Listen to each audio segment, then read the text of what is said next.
ایک شخص کہتا ہے میرا باپ بڑا گنہگار تھا، میں نے غسل و کفن دے کے اسے دفن کیا، رات کو خواب میں اپنے باپ کو دیکھا، تعجب تب ہوا جب میں نے اپنے باپ کو جنت میں دیکھا۔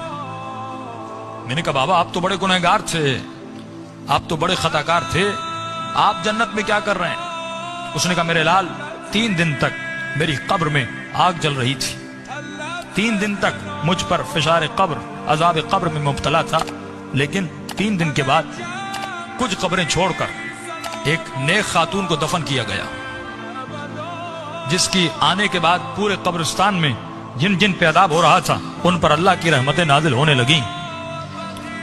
فرمایا نور برس رہا تھا۔ کہ بابا یہ کیسا نور تھا؟ کہ جیسے اس کو دفن کیا پہلی رات بھی، دوسری رات بھی، تیسری رات بھی اس کی قبر میں حسین ابن علی آتے تھے۔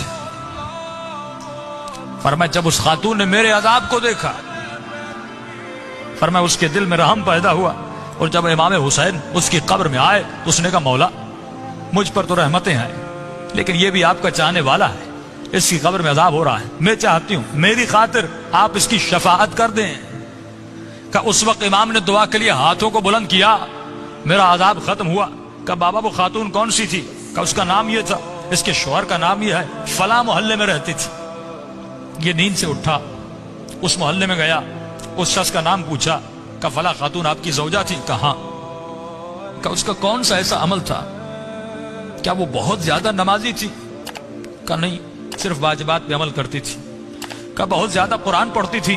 کہ نہیں، مختصر قرآن پڑھتی تھی۔ کہ کوئی ان کا خاص بہت زیادہ ذکر تھا؟ کہ نہیں، ایک عام سی زندگی گزارتی تھی لیکن اخلاق کی اچھی تھی۔ اس نے کہا اتنا پوچھ کیوں رہے ہو؟ اس نے سارا واقعہ بتایا کہ آپ کی زوجہ کی خاطر میرے باپ کی شفاعت ہو گئی، کوئی تو ایسا عمل ہوگا جس کی وجہ سے امام حسین اس کی قبر میں گئے۔ تو فرمایا ایک عمل تھا جو کثرت سے کیا کرتی تھی۔ کہ وہ کون سا عمل تھا؟ فرمایا روزانہ زیارت عاشورہ پڑھا کرتی تھی۔